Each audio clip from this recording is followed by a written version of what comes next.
Kaya kailangan yung dumadagundong na palakpak. Okay? Para sa ating sharer, grabe, travel incentive qualifier, 2 milyon. Ayan, grabe. Gusto ko yung mas malakas pa, ha? Okay, grabe. Sa Millionaires Club, grabe, ng ating negosyo, 3 milyon. At milyong-milyong palakpak, tayo po tayong lahat. Grabe. Kay Ma'am Marvy Dasilio.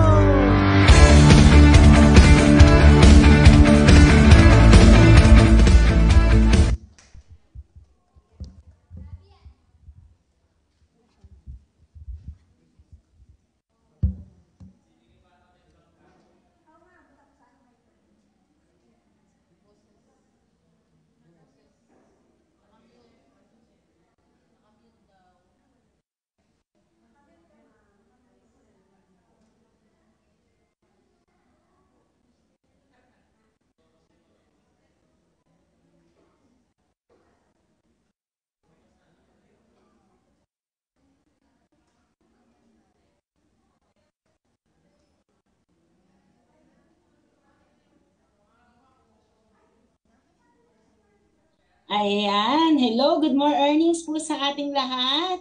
Okay lang bang palakpakan natin si Ma'am Carol? Grabe, very loud and clear po yung pagka-present ng business. So kahit andito sa online, grabe, ramdam na ramdam namin yung gigil ni Ma'am Carol. Ayan. Good morning, good afternoon, good evening po sa ating lahat, lalong-lalo na dyan sa office at saka sa Zoom.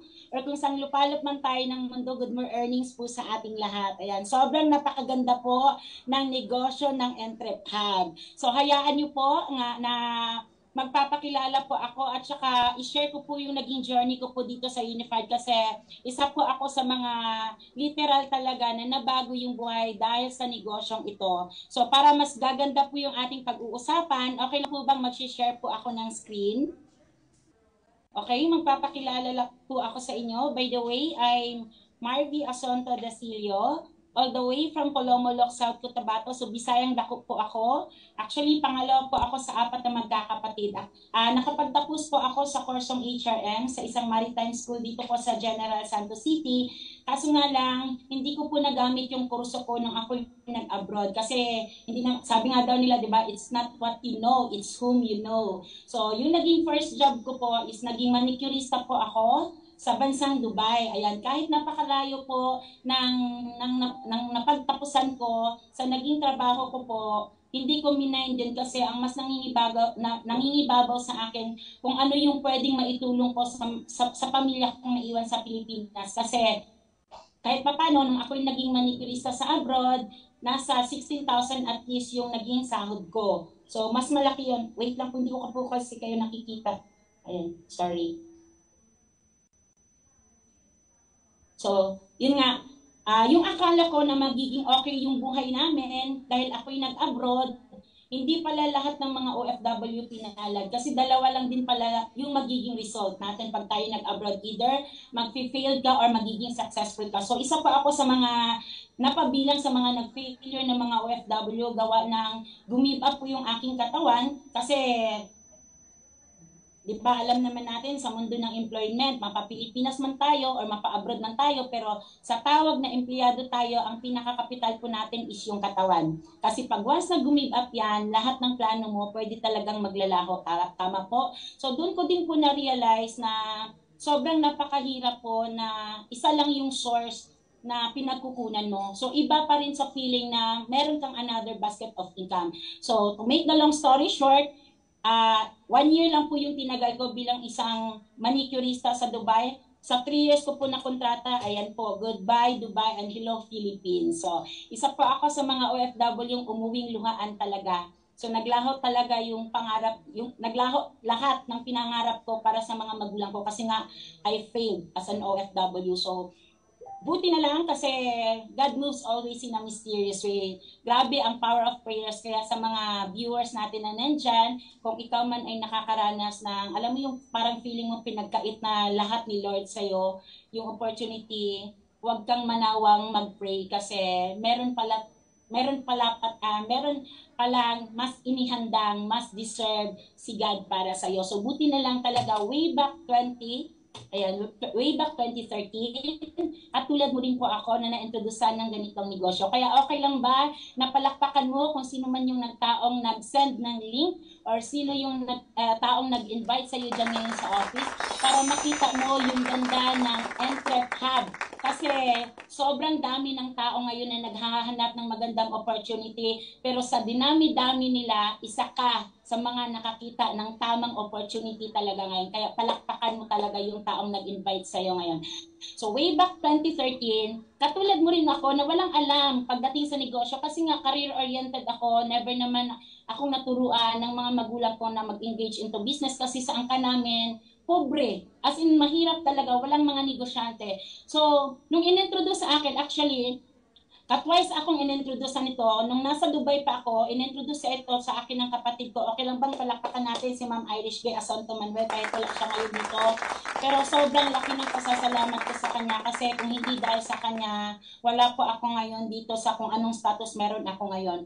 Kaya 2013, nung inintroduce niya ito sa akin sa Dubai, hindi ko siya na-grab kasi nga close-minded ako when it comes to business. Pero isa ka rin ba sa mga grabing kinukulit ng taong nag-invite sa'yo? Ma'am, grabe, pasalamatan mo talaga yan. Kasi kung hindi sa kakulitan ng kapatid ko, together with my pinsan, our Hall of Famer, Ma'am Chimmy Glenn Labuen, handa, and our overall top 1, Ma'am Angie Iscaligas, mga pinsan ko sila. Kung hindi sa kakulitan nila, hindi ko talaga makita ang beauty ng Unified Products and Services. So, katulad mo rin ako, baka isa ka din sa mga nakidnap. Nung nakauwi ako ng Pilipinas, ito po talaga yung exact scenario na nakidnap ako sa isang orientation na akala ko banding-banding lang namin. Yun pala, sa orientation ako dinala. Pero laking pasalamat ko kasi doon nga nagsimula na nabago talaga yung buhay ko. So, wala akong iba, kumbaga, during the presentation, walang nagsisink in sa isip ko kasi nga mas nangingibabaw yung pride ko na ayoko kasi lalong-lalo na nakita ko yung bilog-bilog, kailangan ko palang mag-invite. Isa din po kasi ako sa mga misinformed when it comes to network marketing. Baka katulad kita na negative into network marketing. Don't you worry kasi dyan po ako galing. Isa ako sa nuknukang negative when it comes to network marketing. But now, I am very proud bilang isang network marketer kasi dito ko po naintindihan na eto na lang pala yung huling baraha ko bilang isang ordinaryong tao na kung gusto kong pasukin ang mundo ng malalaking negosyo, lalong-lalo na franchising, better talaga na umpisahan mo into multi-level marketing kasi andun po yung pinakamalaking chance na naibibigay para sa ating mga ordinaryong tao kasi sa maliit na kapital, andun po yung malaking potential income. So way back 2013, nung pinag-usapan pangarap, it sounds OA din sa akin noon kasi paano ba ako mangarap? Wala nga kami pamasahe, wala nga kami pagkain, pangarap pa kaya yung pag-uusapan. Pero it's because of Unified Products and Services, maniwala ka sa hindi. Goes Bam, alam mo yung habang tinatakal sa akin nung speaker that time, na dito sa negosyong ito, pwedeng matupad yung pangarap mo. Sa negosyong ito, mabibigyan ka ng malaking chance na pwedeng baguhin ang buhay ng buong pamilya mo. Ma'am, alam mo yung nanginginig ako na hindi ko maintindihan, pero habang dinidiscuss yun ng speaker at the back of my mind, hindi nawawala sa akin na minsan din akong nangarap, walang imposible kung susubukan ko ulit. So, I am very happy, lucky na na-introduce sa akin yung ganitong negosyo. At isa sa mga nakatulong sa akin sa decision making ko, bakit ko tinry talaga napasukin ang Unified Products and Services way back 2013 kasi nagsimula pa ako sa mga taong nag-inspire sa akin. Parang katulad ngayon, yung dating ordinaryong, yung dating manicurista pero 360 degrees of my life binago talaga ng Unified Products and Services. Way back 2013, gusto ko lang po i-share sa inyo, meron dalawa katao na nagpa-inspire sa akin noon. Yung isa katao, isa po siyang budigero. It's because of this business, nagkaroon po siya ng SUV na sasakyan. Kasi di ba pinakita kanina ni Ma'am Carol, ang company na mimigay ng incentives. So, nakakuha siya ng car incentives. Meron pa isa, high school graduate, spotter sa Biliaran from Digo City. Dahil sa negosyong ito, literal umabot ng milyon. Kasi naging Millionaires Club member siya. So, alam mo yung hindi ko maintindihan, alam mo yung nai-excite ako, na kinakabahan ako, na hindi ko ma-explain sabi ko sa sarili ko noon, anong meron sa negosyong ito? Bakit yung mga katulad kong ordinaryong tao nabigyan talaga ng malaking chance? Actually, chance yung binigay sa atin kasi hindi lahat afford na magkaroon ng food business, hindi lahat afford na magkaroon ng payment center business. So alam mo yung chance yung binigay sa akin bilang isang ordinaryong tao na kahit manicurista ako, pero hindi yun hindrance na pasukin yung ganitong negosyo. So, hindi po ako pinatulog after the orientation, ma'am. Hindi pa ako pinatulog ng negosyong ito. 2 nights, as in 2 nights. Wala akong kapera-pera. Pero dahil klaro sa akin, during that time, nung diniscuss sa akin yung negosyo, nabuhay ulit yung pangarap kong akala ko imposible na. At the same time, amazed ako sa business. Imaginein natin ngayon, sa ganda ng Entrep Hub, sobrang dami mong mapagpipili ang negosyo. Pero ma'am, tingnan mo yung kapital. Sobrang napakaliit.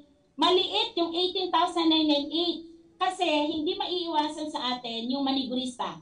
Isa din po ako sa mga sigurista noon. Sa sobrang sigurista ko, pumunta ako mismo sa Cebu Pacific dito sa General Santos City. Main office ng office ng Cebu Pacific. Nag-as if ako na kaya kong mag-franchise kasi gusto kong malaman magkano ang franchising fee nila. Ma'am, head to foot po ako ng teller. Hiningan pa ako ng bank account. Mga assets, ma'am, tinanong po ako kung ano ang meron sa akin. Wala, ma'am. Katawan ko lang ang bitbit ko noon. Wala akong kapera-pera. Kasi doon ko po nalaman, hindi pala basta-basta na magpa-franchise ka na directly to the airlines kasi sobrang mahal. Aabutin up to 300,000 cash bond pa lang yun. Hindi pa kasama yung revolving fund. Kaya doon ko po na-realize, ma'am, yung presyo na pinakita sa akin nung speaker, sobrang maliit pala siya. Sobrang napakaliit. Pero yung negosyong mapapa sa akin, this is a multi-million business. Kaya palakpakan natin si Entrep Hub. Yan. So, eto, first time ko din na-met dito sa Davao City yung ating butihing presidente. Ito, maikwento ko nga pala ulit sa inyo. Ano ba yung paraang ginawa ko para malikom ko yung kapital? Wala din po akong kapera-pera noong 2013, pero dahil klaro sa akin na pwede akong kumita dito, ang paraang ginawa ko, ma'am, nangutang po ako. At hindi ko po ikinakahiyang mangutang. Bakit? Alam mo sa sarili mo, yan yung master's degree ng lahat. Diba? Ang pangungutang. So, ako po ay nakapagtapos sa pag-aaral dahil sa 10% utang. Dahil sa utang ng mga magulang ko. At yun po yung nagsilbing, nagbigay sa akin ng idea, bakit ko pinangutangan yung kapital dito. Kasi kung hindi ko hahanapan ng paraan, yung utang namin, maniwala ka sa hindi, yung utang natin, pag hindi mo yan nababayaran, magtutungtong-patong yan, ma'am, mas malaki pa ang pwedeng maging interest kaysa sa kapital na pinangutang mo, right? So, nung nakita ko yung negosyo, solusyon. Solusyon agad yung nakita ko na pag i-grab ko yung opportunity, pag ako'y kumita dito, thank you Lord, kasi pwede ko nang mabayaran lahat ng utang ng mga magulang ko. Yun talagang tumatak sa isip ko, kaya hindi pa ako nagdalawang isip na pinangutangan ko yung kapital. Kasi ang iba nga, nangungutang sa binyag, birthday, kasal, wala mang return. Samantalang dito, pangungutangan mo rin lang naman yung kapital, pero ma'am, hindi lang ikaw yung mag-e-enjoy, but the rest of your family members, pwedeng mag-enjoy kung magkano ang kikitain mo dito. Yan po yung naisagi sa isip ko way back 2013. Ano lang ang meron ako that time? Wala akong kapera-pera, pero lakas lang ng loob ang meron ako. Kasi naniniwala ako, kahit gaano daw kadami yung pera mo, pero pag hindi ka risk taker, wala kang mauumpisahang negosyo. Tama? Kasi yung iba kahit walang pera dahil gusto nila, nagagawan talaga yan nila ng paraan. Kasi nangungunta sa kanila yung pagiging agresibo na gusto na agad simulan yung negosyo. Kasi sa kabila naman ng decision gagawin, andun naman yung desire para kanino mo siya gagawin. So, eto ma'am, first time kong na-met ang ating presidente. Ito ha, para sa kaalaman ng iba, sobrang dami ng ways to earn po dito sa ating Entrep Hub. So, way back 2013, hindi din po ako knowledgeable when it comes to network marketing. Kasi nga, sabi ko nga, hindi pa ako nag-unified. Ang dami ko nang naririnig noon when it comes to multi-level marketing, network marketing, na paunahan lang daw. Yung ang dami nating mga herd mentality ba. So, ang good thing dito ma'am, sa kaganda ng negosyo, kahit hindi mo siya i-offer sa tao, naglagay ka lang ng tarpaulin sa labas ng bahay niyo, ma'am, wala kang choice. Lahat ng kapitbahay mo, nakita nila na meron kang ganitong food business, nakita nila na meron kang bills payment, remittance, ma'am, tikiting, dalawa lang ang pwedeng i-inquire ng tao sa'yo. Either magtatanong yan kung magkano ang plane ticket or either magtatanong yan kung magkano ang franchising fee. Paano ako na-twist into network marketing? Yung kabarkada kong si Man na naging regular customer ko sa ticketing, hindi ko in-expect, sa kakabook niya ng ticket sa akin, na-realize niya, siya na mismo ang nag-isip. Sabi niya, Bay, ayoko nang ma-hassle pa at ayoko nang i-hassle kita. Pwede bang makabili ng sarili kong system para magamit ko siya personal, para lahat ng booking ko, ako na mismo ang magbubook sa sarili ko. Hindi ko na-expect ma'am na yun yung sasabihin niya. Nung sinabi sa akin ng sponsor ko, sabi niya sa akin, wala kang ibang gagawin kundi i-refer mo lang, hindi ikaw yung mag-i-explain. Ma'am, that day, na i-refer ko yung barkada kong si Man, tumawag sa akin si Ma'am Chini, sabi niya, Cas, tingnan mo yung system mo. May pera dyan sa network mo. So, hindi ko in-expect ma'am na kumita ako, na sabi ko, wow, hindi man ako nag-book ng ticket, pero bakit ako kumita? Sabi niya, through your referral kasi ang company namimigay ng commission. So, doon ko po kinalaro sa kanya, sabi ko, what if, pag ako ba nakapag-refer sa'yo, pag umabot ba ito ng 10, kikita ako ng 10,000? Sabi niya, oo, pero ma'am, what if? Sabi ko, pag aabot ba ito ng 100, kikita ako ng 100,000?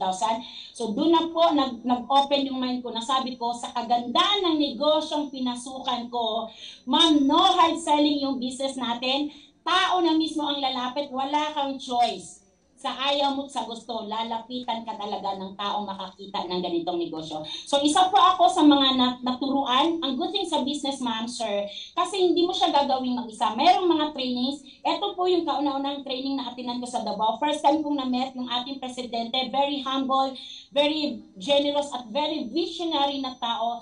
At saka sobrang dami niya nang natulungan. At isa na po ako sa mga binago ang buhay dahil sa negosyong meron siya. Ayan po. So, dahil sa natutunan ko na kung paano i-share yung business sa iba, so, ang good thing dito, ma'am, kasi aside sa kikita ka, pwede ka talagang maging channel of blessings para sa iba. So, dito ko natutunan kung paano mag-share ng business. Nakaabot ako sa ibang mga lugar. Imagine, ma'am, yung negosyo mo, travels and tour. Ang maganda dito, yung pangarap mo na makapag-trip around the Philippines, matutupad yan dahil sa negosyong ito. Imagine, sa halagang 18,998, saan aabot yung kinapital mo? Lahat sa dream destination mo talaga. So dito na nagsimula, dahil natutunan ko paano yung leveraging system. Libre lahat ng training dito. Nakarating ako even to Marawi, Cotabato, Zamboanga, Luzon, Bacolod, Luzon, Visayas, Mindanao, ma'am, even abroad. Kasi dahil ang company namimigay ng incentives. Yan po yung binalik sa akin ng kinapital ko. Imagine, ma'am, sobrang napaka-wow. Ito, ayoko pong magmayabang. In my 10 years doing the business, totoo ba talaga na may pinayaman sa negosyo, sa negosyo dyan? So, isa po ako sa mga magpapatunay. Gawa ng sinabi ko nga kanina, nagsimula ako dito, ma'am, na na-inspire. At I want you all to inspire kasi sabi ko nga, yung akala mo na wala nang hope, yung akala mo na imposible nang matupad yung pangarap, magiging akala mo na lang yan, ma'am. Hanggat nagagawan mo ng paraan, hanggat nakakagawa ka ng isang desisyon na pwedeng makapagpabago sa buhay mo, ma'am, gawin mo as long as legal, ethical, moral, do it, ma'am. Kahit nakakaba, kahit nakakatakot, kahit andun yung konting duda, pero pag klaro sa'yo, gagawan mo talaga yan ng paraan. So eto, ma'am, ha, gusto ko po kayong ma-inspire. In my 10 years doing the business, wag mong tingnan ang kapital. Tingnan mo ano yung pwedeng ibalik sa'yo. Lahat tayo na may problema sa pera, that's why ang iba naghahanap ng additional income. Kung sa tingin mo, yung negosyong nakita mo ngayon, malaki ang pwedeng maitulong nito sa'yo, hindi lang para sa'yo, kundi para sa buong pamilya mo, pikit mata, ma'am, sugalan mo. Kasi ito lang yung kaya kong i-assure sa inyo. Kung sugal man ang negosyong ito, ito yung sugal na hindi ka talaga matatalo. Bakit? 10 ng angka ng buong pamilya mo, kayang matulungan pag ikay kumikita sa negosyong ito. So in my 10 years doing this business, ito po yung mga humble achievements ko po. Yan. Together with my husband, kasi employed yung husband ko noon, pero way back 2016, sino ba ako na asawa na pa-resignin ko yung husband ko? Di ba? Yan yung isa sa mga kakatakutan ng mga asawa na pag-resignin yung husband nila. Pero dahil sa negosyong ito, nakita namin mag-asawa yung malaking potential. That's why hindi po siya nagdalawang isip. 2016, nag-resign siya sa trabaho niya. At ngayon, ma'am, in our 10 years, in my 10 years doing the business, wala po kaming other source of income, kundi Unified Products and Services. So, isa po kami sa mga nabigyan ng malaking chance na makapag-travel outside the country kasi ang company namimigay ng travel incentives. Yan po, nakapag-twice na po kami nag-Hong Kong, nakapag-Macau na po, Phuket, Thailand, nakapag-Korea na po. So, looking forward, sobrang dami pa ng mga countries na pwedeng mapuntahan ng company ito at hoping kami na isa ka sa mga makasama namin. Pero ang pinaka the best experience talaga when it comes to travel, yung hindi lang kami ng husband ko, yung nag-e-enjoy kasi dahil sa kumikita na sa negosyong ito, I am very happy kasi na-travel ko din, hindi lang yung parents ko, kundi yung buong pamilya namin with the help of Unified Products and Services and Trip Hub. Ayan po, nakapag Manila na yung mama at papa ko together with my siblings, nakapag Puerto Galera na sila, nakapag Bohol, Cebu. Imagine ma'am, alam mo yung simpleng bagay na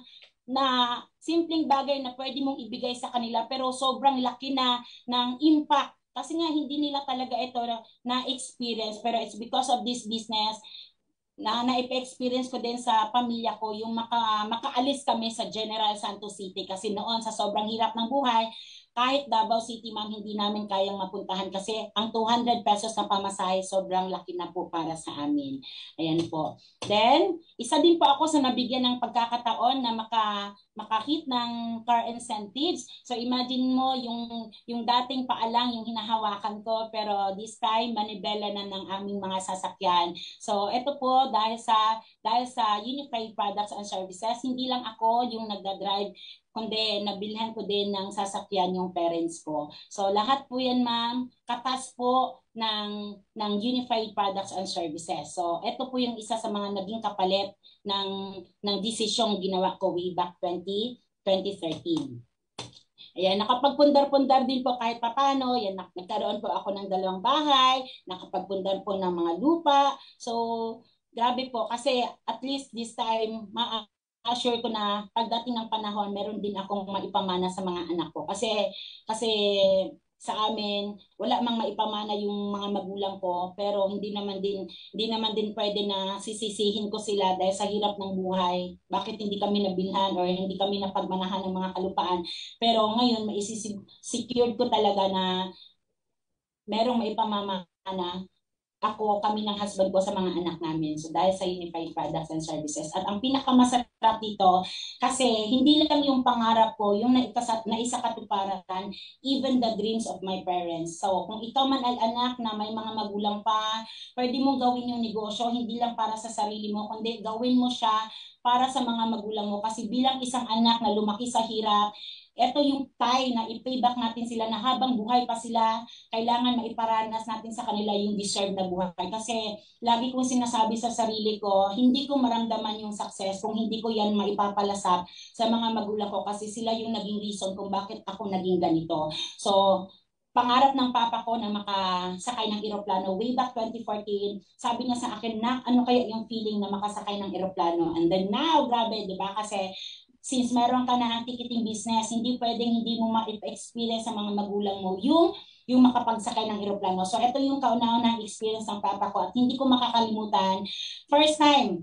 Naging first time din tayong lahat. Andun yung kaba, takot, andun yung pagiging talkative mo kasi hindi mo nga maintindihan kung ano yung feeling pag nagte-take off na yung eroplano.